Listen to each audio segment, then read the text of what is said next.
Okay, so our lecture for tonight is found in the Westminster Confession of Faith, chapter 17, sections 1 and 2.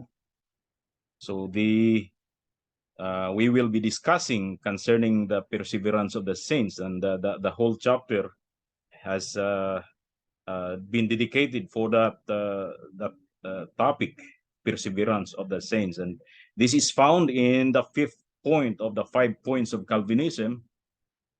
But of course, this has been taught by the church for all the centuries of her existence. But since there was a controversy, constantly the church is beset with controversies, and as controversies go on, so that the doctrine of the church are also constantly redefined and refined. Tapos makita nimo nga ang church is a group of people whose leaders, whose ministers are used by God to teach his word. Tapos makita nimo nga ang iyang gipangtudlo is constantly refined, no? Controversies will help or had helped refine the church of his or her doctrines over the ages. So dinhi makita nato unas tanan atong hisgutan ang atong doctrina of perseverance against Arminianism. Of course, ang 5 points of Calvinism was an answer in the Synod of Dort. And the fifth point of the 5 points of Calvinism was simply an answer to the remonstrance fifth point of the fallen from grace possible. That's their fifth point, that the saints could be fallen from grace. So ang answer ana, the fifth point is that the elect shall never be fallen from grace because of God's promise, of course, and because of the integrity of God, who promised his people eternal life. So dinhi ato sang tanawon the history sa church, at least i-review natong history in 16th century or 17th century nga ang 5 points of Calvinism began to be sharpened in the church. So Calvin died in 1564, and that time Jacobus Arminius was still 4 years old. Arminius was born in 1560, 4 years before Calvin's death. Arminius studied at the University of Leiden, where he received a classical education in Latin, Greek, and Hebrew. After completing his studies, he worked as a tutor for several years before becoming a minister in the Dutch Reformed Church. Before going to Geneva, Arminius had already become familiar with the works of reformers such as Martin Luther, John Calvin, and Theodore Beza. However, it was in Geneva that Arminius became more intimately acquainted with the theology of Calvinism, which he would later begin to question and eventually reject in some areas. After Arminius finished his studies at Geneva, he returned to Amsterdam and was appointed as a minister of the Dutch Reformed Church. He served as a pastor in Amsterdam for several years, during which time he became known for his theological acumen and his ability to engage in debate on controversial issues. He also became involved in the controversy surrounding the teachings of the Calvinist preacher Franciscus Gumaros, who argued against the view of Arminius and his followers. Eventually, Arminius became a professor of theology at the University of Leiden, where he continued to develop his theological ideas and engage in debates with his Calvinist opponents. So before Arminius, of course, the doctrine of Arminianism and Pelagianism were already imbibed by some of those who are in the church, the heretical sects, for example. And of course, outside Christianity, the salvation is achieved by good works. So that and salvation in some points can be achieved by the human will. So this doctrine is a doctrine developed by human ambition to create his own salvation. So it's only after the demise of Arminius that this doctrine is called by his name, because he was the person who elaborated this doctrine in the church. So that's why we call it Arminianism. Now let's quote from Arminius. It's not good, of course, to create a strawman argument. We have to quote from his work personally. In his work from Volume 1, Section 3 of his Apology or Defense of James Arminius, Volume 1, Part 1, we quote this, quote, "If anyone asserts that it is not possible for believers, in consideration of their being elect persons, finally to fall away from salvation because God has decreed to save them, I answer, the decree concerning saving does not take away the possibility of damning or damning, but it removes damnation itself. For to be actually saved and a possibility of not being saved are two things, not contrary to each other, but in perfect agreement. I therefore add that in this way I have hitherto discriminated these two cases. And at one time I certainly did say, with an explanation subjoined to it, that it was possible for believers finally to decline or fall away from faith and salvation.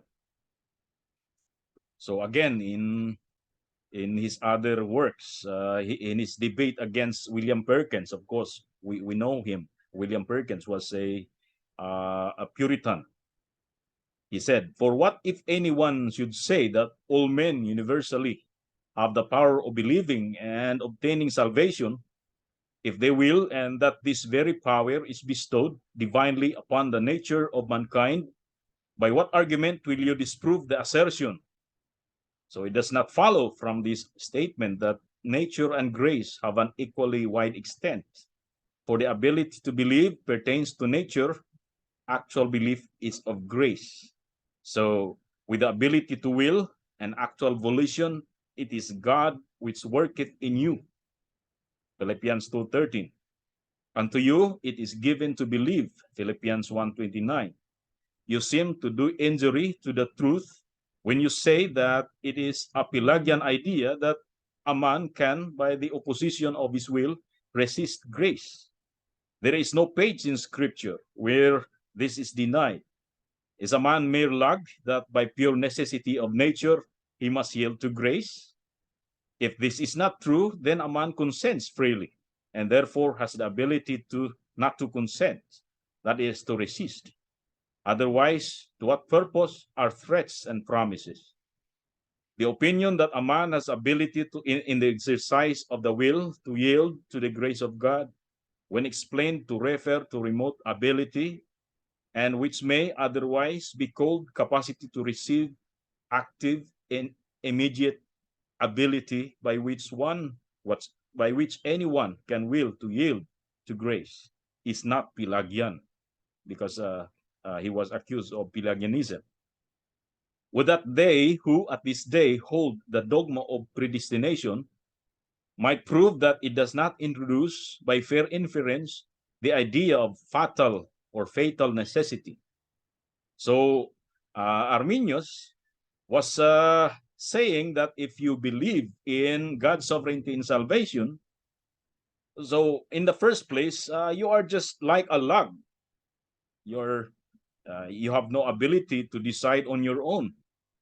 So in the language of modern man, what he is saying is that we are just like robots that has no free agency. We are not free agents. Second is that if God is sovereign, what he's saying is that if God is sovereign and he willed who he will save, then it means that his threats and promises are moot. That is, his threats are just threats without any sense at all. It's nonsensical. So that's what he's saying.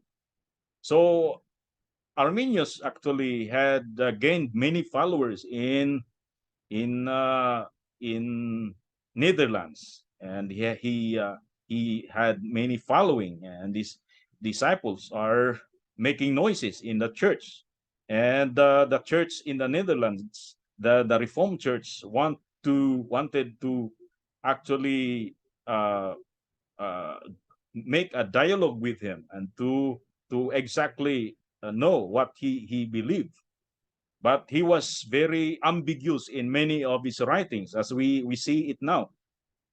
He's not very clear on what he really believes. But if you really look at his writing, he is departing. His doctrine is an aberration from the Reformed doctrine. That time there was already the Belgic Confession and the Heidelberg Catechism that time. So if you look at his writing, he was actually deviating from the teachings of those confessions. Now, in the year 1610, after Arminius' death, of course, there was a paper, there was a document created that was called the Remonstrantia of 1610. No, he was already dead at that time, and his chair was given to Conrad Vorstius. Vorstius' teaching was a semi-Socinian, and it led to an increase in the Arminian tendency towards rationalism and a departure from Orthodox Christian beliefs. Socinianism, of course, has commonality with Pelagianism. That teaches that Christ actually is not sufficient for our salvation, that we should work our own salvation. That is, salvation is by good works. Now, Vorstius' teaching caused Gomarus to become disillusioned, and Gomarus resigned from the faculty. And later, Gomarus pastored in Middelburg from 1609 to 1615 before eventually accepting a position as a professor of theology in France and Germany. Meanwhile, the Arminian party, under the leadership of Johannes Uyttenbogert, became more vocal, and in 1610 produced a document called Remonstrantia, known from its semi-Pelagianism, which caused further controversy and division within the Reformed Church. The Remonstrantia paper of 1610 outlined 5 points of disagreement with the established Calvinism of the Reformed Church of Holland. These 5 points were: first, partial depravity, that the human will is not inherently biased towards sin. Second point is that election is conditional, that God's choice to save an individual is conditioned on his choosing to believe. Third, universal atonement, that the blood of Christ secures the possibility of salvation, provided that sinners make use of their natural ability or power to believe. And the fourth point is resistible grace, that the regenerating power of the Holy Spirit can be resisted by the sinner's will. And the fifth point is conditional perseverance, of course. And this is what we are answering now, based on the chapter of the Westminster Confession that we are discussing. It means that the final salvation, which is heaven, is dependent on continuing in faith. That salvation can be lost along the way if the believer falls away from the faith.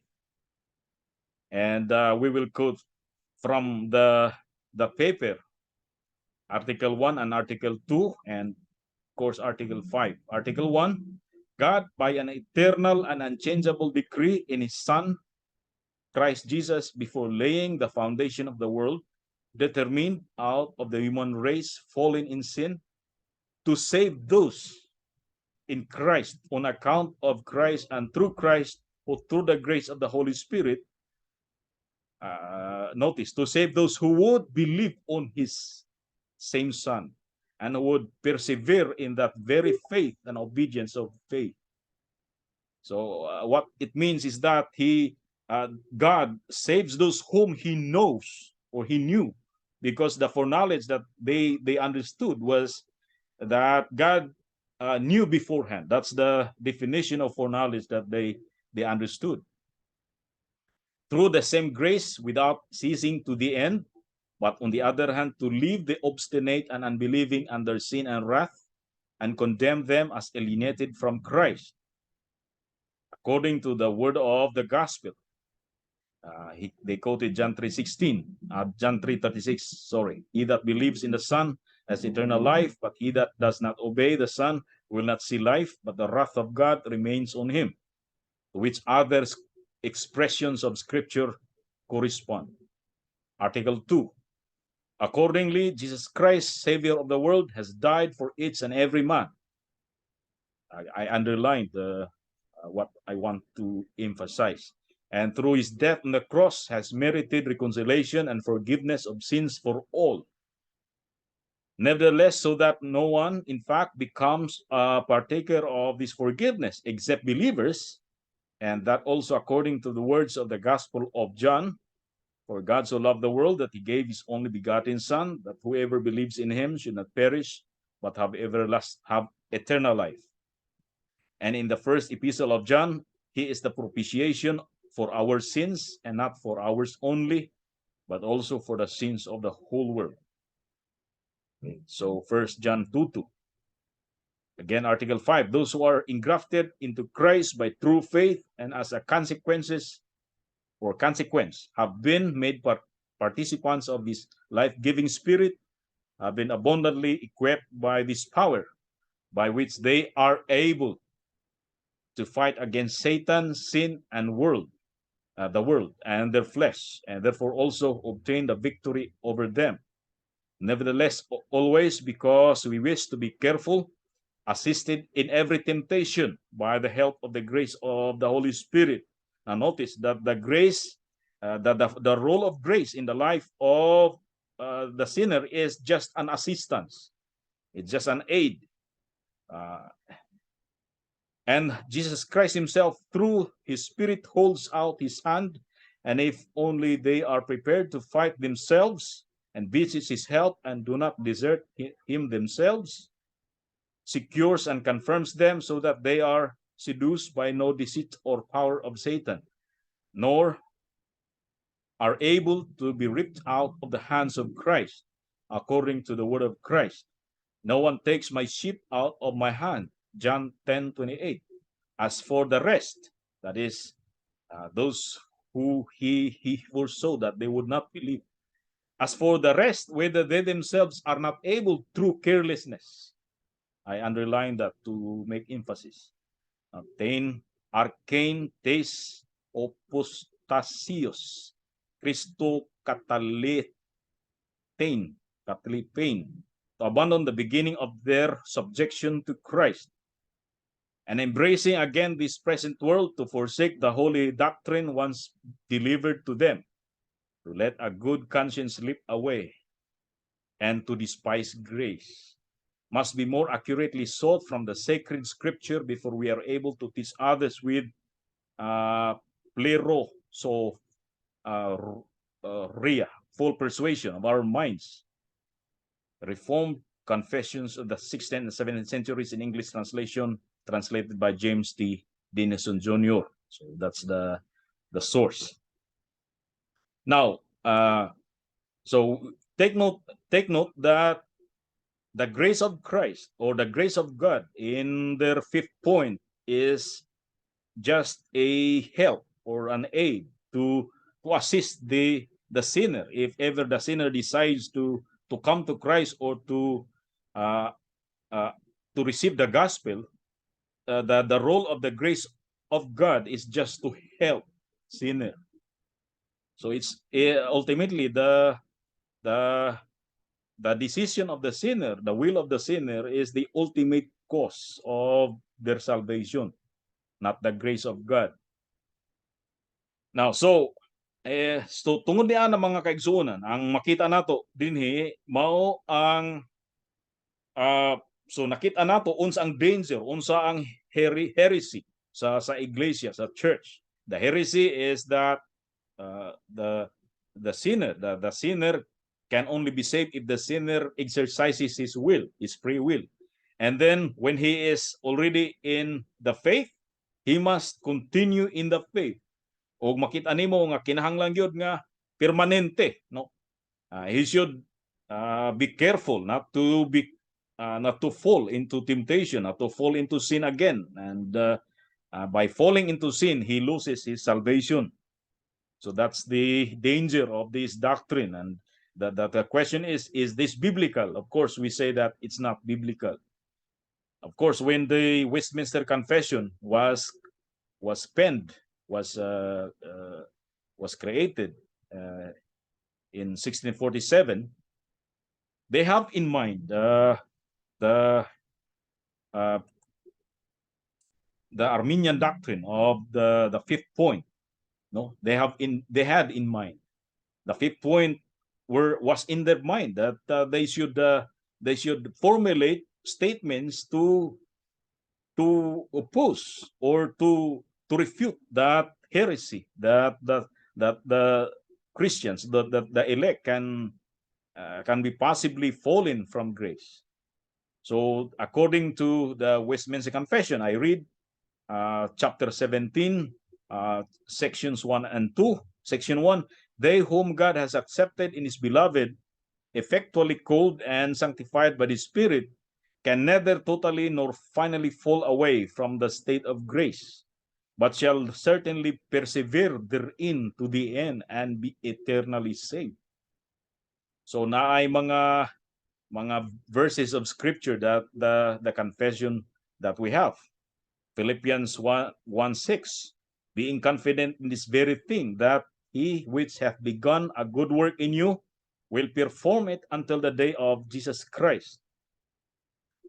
So 2 Peter 1:10, wherefore the rather, brethren, give diligence to make your calling and election sure. For if ye do these things, ye shall never fall.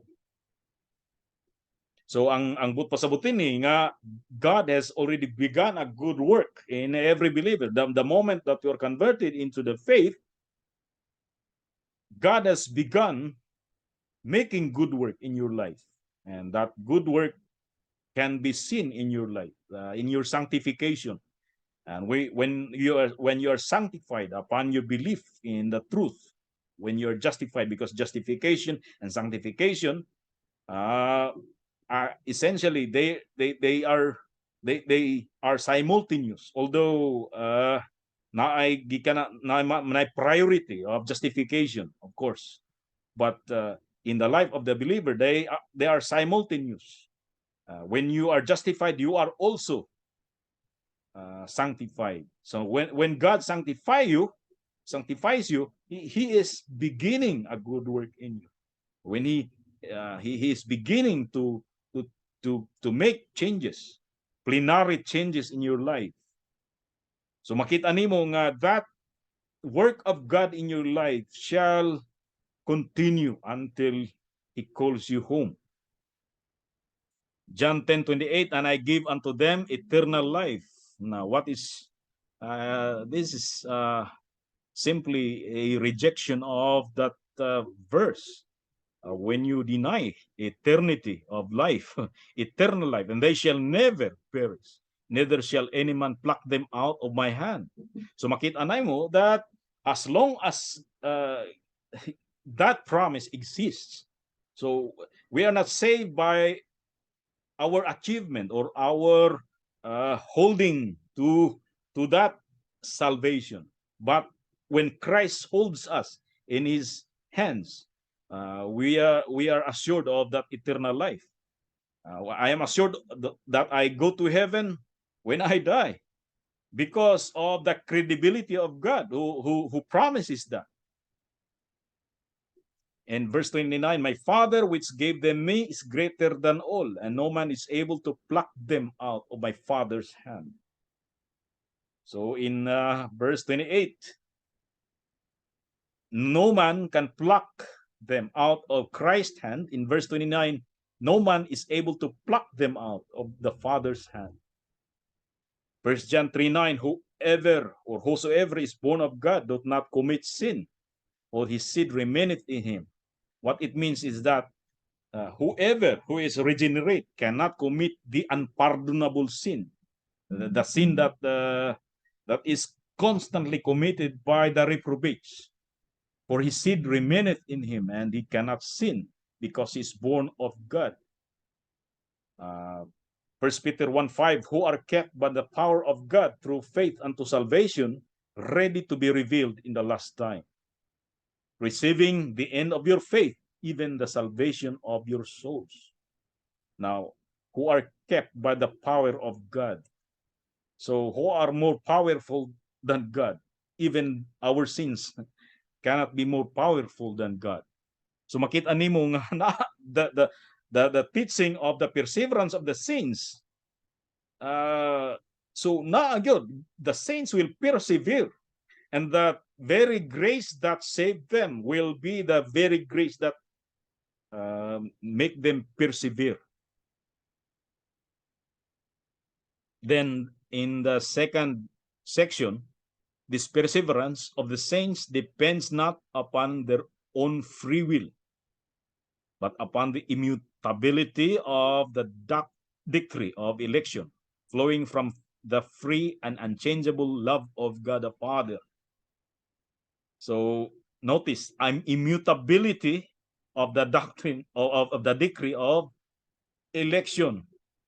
So those whom God elected, there will never be a time that his decree of election will be changed. So it's unchangeable. It's eternal, from eternity to eternity. Your election is made sure, is made secure. So there is a certitude of your salvation, of your salvation from sin and also from the punishment of sin. So makita nimo that in chapter 17 of our confession, chapter 17, it talks about the doctrine of perseverance. But in chapter 18, you will in the next lecture, Lord willing, we will tackle the Westminster Confession of Faith, chapter 17, tackles about the objective certitude or objective assurance of our salvation. In chapter 18, it's on the subjective assurance of our salvation. So in other words, kining section, it talks about our assurance of salvation in the perspective of God. In the perspective of God. No one can change that. It's an objective fact that all those who are elect in Christ will be immutably saved. Now, the basis of that is the election flows from the free and unchangeable love of God the Father. Why is it immutable? It's because it flows from the free and unchangeable love of God the Father. See, unsa kadako ang gugma sa Ginoo no sa ato mga kaigsunan. Nga ang tanan nga iyang higugma, no? Now, unless that love is changeable, unless that love will change, your assurance of your salvation will also change. But as long as that love endures, that assurance, your election shall also endure. Now, upon the efficacy of the merit and intercession of Christ, so what Christ did on the cross, what the merit of his works on the cross, and now presently when he intercedes for us. So no one will fall from that grace. It's very safe. The salvation that we have in Christ is safe. So atong i-quote Hebrews, we will skip 2 Timothy 2:18, but we'll go to Hebrews 10:10, by the which we are sanctified through the offering of the body of Christ, Jesus Christ once for all. For by one offering hath perfected for ever them that are sanctified. Now the God of peace that brought again from the dead our Lord Jesus, that great shepherd of the sheep, through the blood of the everlasting covenant, make perfect. Make perfect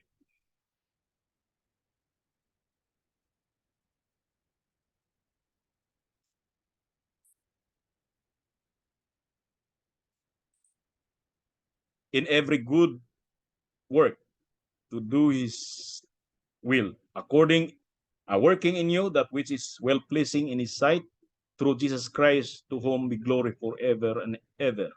Amen. So we will not read every verse here.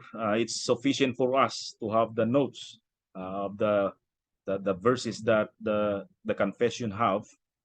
So dinhi makita nato, we see that indeed, as long as there is efficacy in the work of Christ on the cross and in his work of intercession now, there is that salvation. The salvation is secure in the hands of God. Salvation is not in our hands, it's in the hands of God. Then the abiding presence of the Spirit and the seed of God within them, so that the Spirit abides in us. So kana gyud ang makita nato mga kaigsuonan ngano nga naatay salvation, that salvation is secure because the God, the Trinity, is holding our salvation, is holding us in the hands of God. And of the seed of God within them, and the nature of the covenant of grace. So ang covenant of grace, we know, we have already tackled in some of our lectures, that the covenant of grace was made in eternity. It's called the covenant of redemption in eternity. And when it was made in time, it was called the covenant of grace, from all which arises also the certainty and infallibility thereof. So naagyoy covenant of grace nga naghold o naggunit sa atong salvation, na ay garantiya nga ang matag usa kanato na ay salvation because of those which we have already cited. So Jeremiah 32:40, and I will make an everlasting covenant with them, that I will not turn away from them to do them good, but I will put my fear in their hearts, that they shall not depart from me. So makita nimo na ay everlasting covenant. So how could a believer in Christ fall into apostasy, or into the true believer fall into damnation, when in fact there is that everlasting covenant? And God promised not to turn away from us, to do us good, to put fear in our hearts, so that we shall not depart from him. John 10:28, and I give unto them eternal life, and they shall never perish, neither shall any man pluck them out of my hand. 2 Thessalonians 3:3, but the Lord is faithful, who shall establish you and keep you from evil. 1 John 2:19, they went out from us, but they were not of us. But if they had been of us, they would no doubt have continued with us, but they went out that they might be made manifest that they were not all of us. So it speaks concerning those who are formerly associating with the early Christians. That at first they associated with them, they've had fellowship with them, and they listened to the word. They were baptized, of course, and they had communion with them. But later on, they departed. And John is saying that why are they departing from us? It's because in the first place, they were not of us. Originally, they were not actually with us. They were from the very beginning just hypocrites. They are not true Christians from the very beginning, from the very start. Mga kaigsunan, unless na ikadugang ninyo or mga comments or questions, dire tama ng atong lecture. Any question?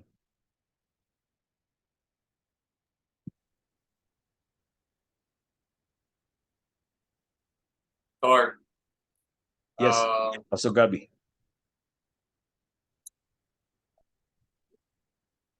hello.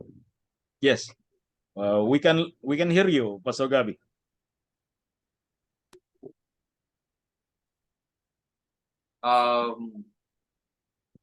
Unsa may pangutana? I had attended a lecture before telling that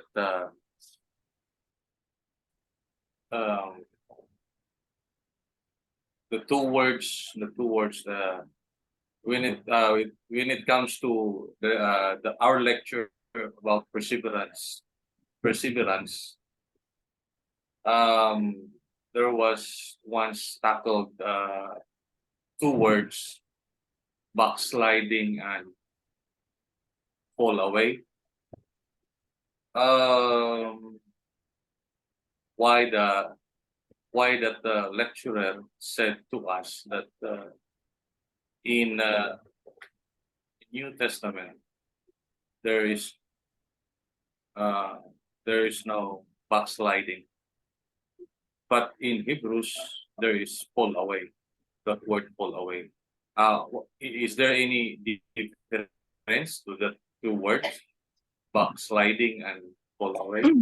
Actually, Pastor Gabi, ang terma ng isa is apostasy, backsliding o apostasy. Kanang falling away from the faith, ang equivalent nga term ni ana is apostasy. So we believe that real believers cannot become apostate. That those who apostated from the faith were not in the first place, were not believers. After they were just hypocrites inside the church. So later on, their hypocrisy were made manifest, and they apostated from the faith. They fell away. They have fallen away from the faith, and eventually they renounced the Christian faith. Of course, since they in the first place they were not regenerate, they were not believers. They were just pretending that they were believers, and maybe they have false assurance of salvation, but at the end their hypocrisy were made manifest. Their true colors were made manifest. So that's why they could not endure sound doctrine. They could not endure purity of life and purity of doctrines and of worship, because that's not their nature. That's not according to their nature. Their nature is that they are still goats. They cannot endure listening or feeding upon the word of Christ. So at the end, they would renounce it. That's what apostasy means. While backsliding, the moment that the backsliding may happen to Christians, and ato makita na in the next lectures that there will come a time that our faith seems to be shaken. So backsliding can happen to any of us, true Christians.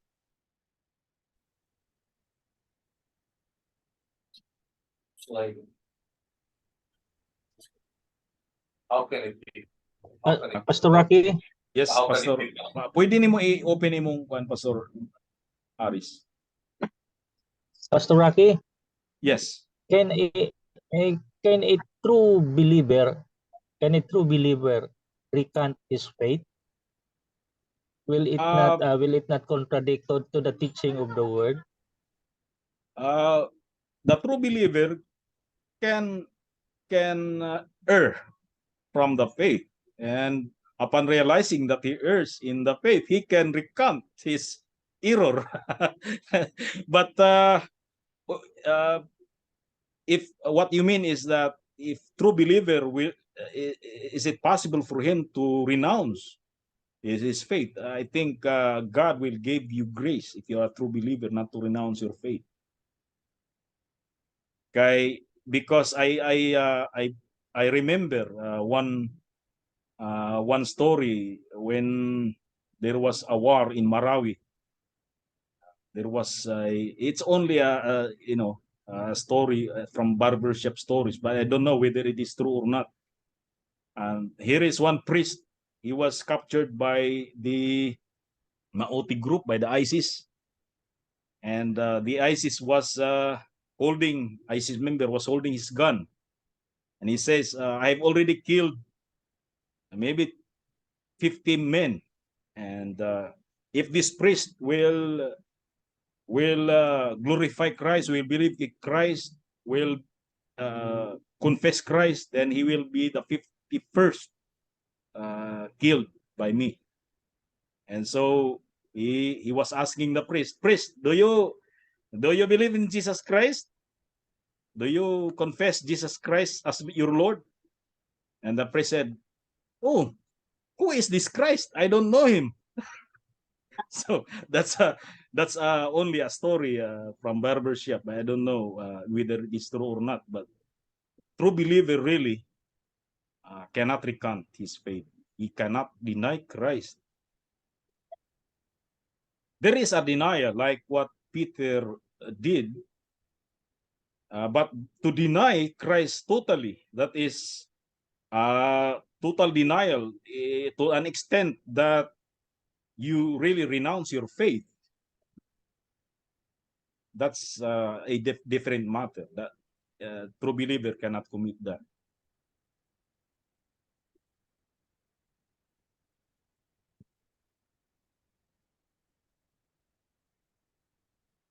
Thank you, Pastor Rocky. You're welcome, Pastor Aris. Any other question? Okay, so if there is no other question, maybe our anybody or maybe Pastor Zachary can share or can add whatever he is free to do so. So Zachary.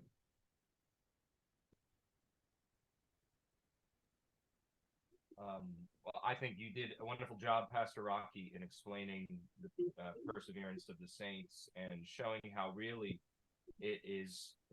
I'm sorry, I didn't have my microphone in front of me.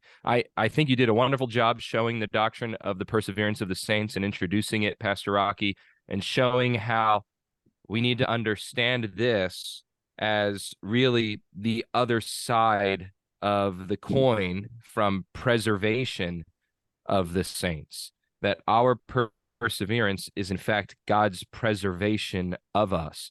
And the practical use of this is to encourage us in our own walk and to assure us of God's love and of our salvation.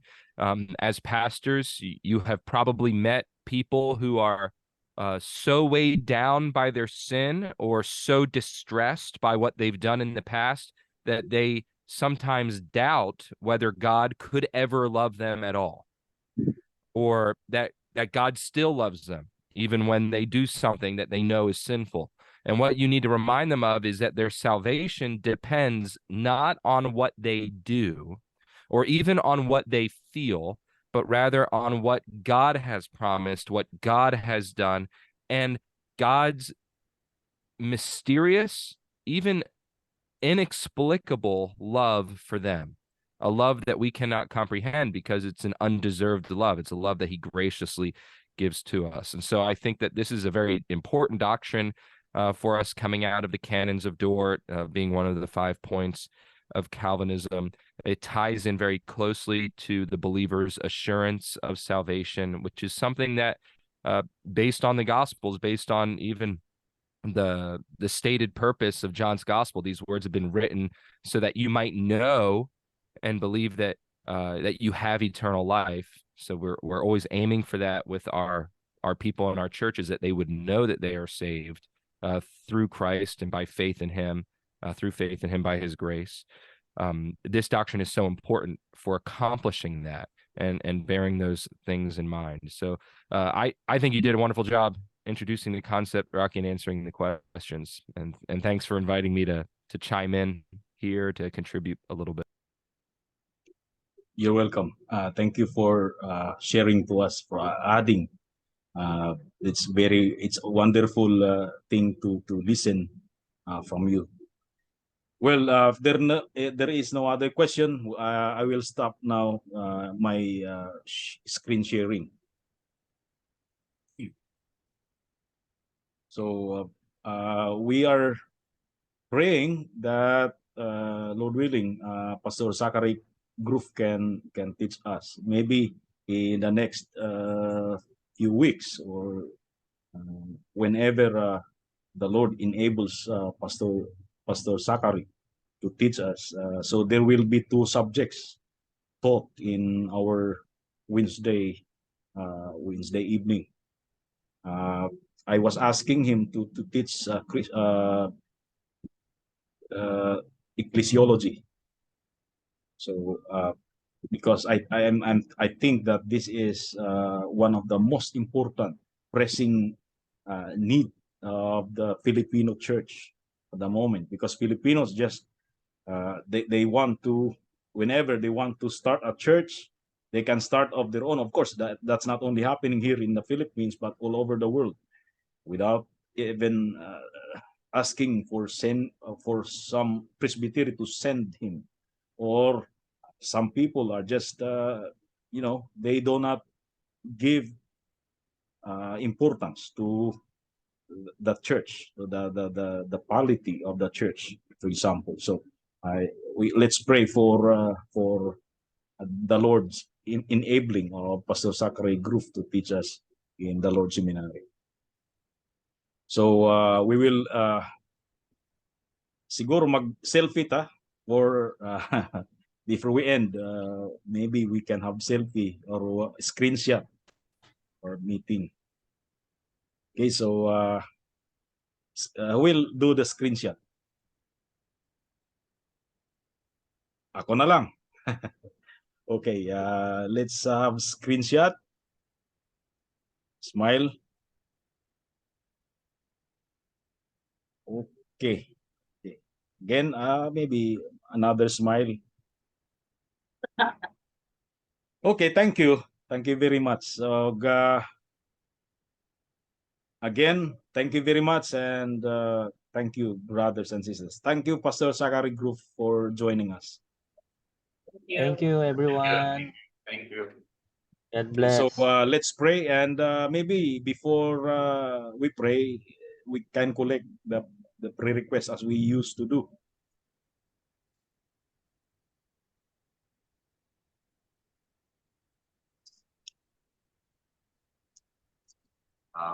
Maybe ko na lang, Pastor, kining yung more zeal pa to know the Word of God. Amen. Let's pray. We will be having the church here in Agusan del Sur will be having a conference this coming June. Of course, the conference will be held from June 19 to 22. And of course, you know that I'm affiliated with the Pearl of the Orient Covenant Church, Covenant Reformed Church, which is also associated with RCUS in the US. So they will, the speaker of that conference will Dr. Morgan and Dr. Maynard Querner. They will be holding for 4 days conference. And so let's pray that the Lord will be glorified with that. And of course, the conference is open for us from the Lord Seminary. So again, let's pray for that. Nasig na pa'y uban nga pre-request.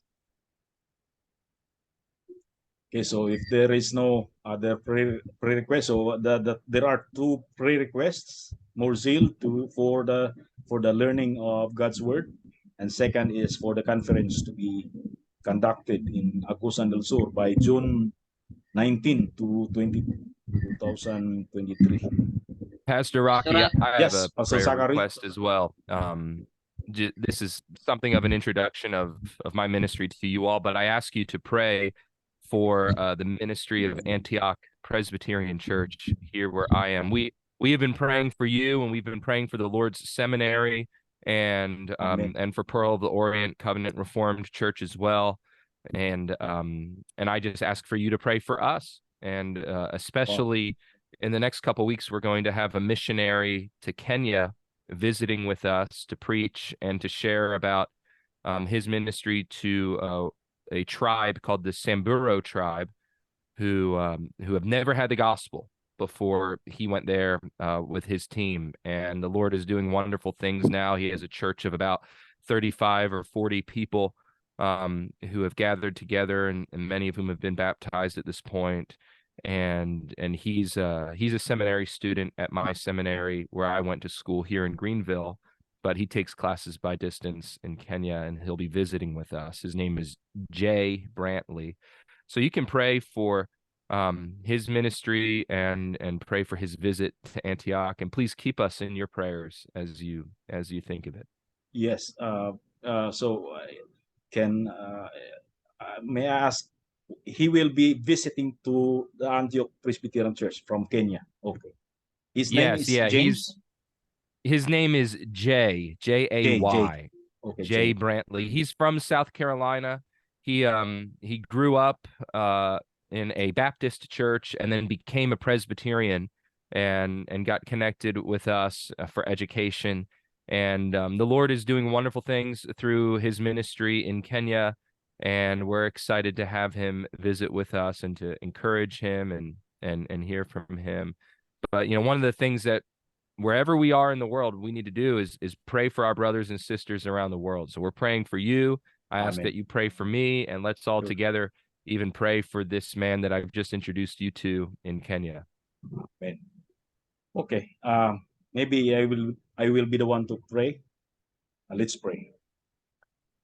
Our Heavenly Father, Lord, we thank you for the opportunity that you have given us to study your word. Although this is a seminary studies, and yet this is also pastoral, and this is also, of course, to give us understanding of your word as members of your church. We pray, Father, for the zeal that you may provide for each and every one of us. Give us the zeal to learn from your word, that we may be able, Lord, to teach ourselves, first of all, before we can teach others, that we may grow in the knowledge of our Savior Jesus Christ, that we may grow in the faith, that we may be mature in the faith. We pray, Father, that we will not make this thing lightly, that we put more importance to the study of your word, that as ministers or future ministers of your word, we may be able, Father, to understand things correctly, so that we may not err in our teaching in the future or at present. And may your Holy Spirit constantly give us that zeal and that knowledge of your word. Thank you, Father, for enabling us to have the presence of Pastor Zachary Cruz. Thank you for his sharing to us of the understanding of the doctrine of the perseverance of the saints taught in our confession. We pray, Father, that you will bless us and bless the Lord Seminary. And we also, again, pray for the ministry of our sister churches, sister Reformed churches in the Philippines. the Reformed Church, the POCRC, the Pearl of the Orient Covenant Reformed Church. Bless the pastors of this denomination. We pray, Father, that you will enlarge also this denomination, that this may also be useful to contribute for your kingdom. And we pray for the coming of Dr. Maynard and Dr. Morgan to be speakers in our coming conference in Agusan del Sur. And may you give them, Father, the enabling skill and power to teach your word and to teach our ministers, the pastors here, and those who want to study more of your word. We pray for the needs that should be met. And we pray, Father, that your presence be with us always as we constantly study your word. We also pray for Pastor Jay from Kenya. He is a missionary there and he wants to visit Antioch Presbyterian Church. We pray, Father, for the visit, that it may result in spiritual blessings, in much encouragement to the brethren in Antioch Presbyterian Church.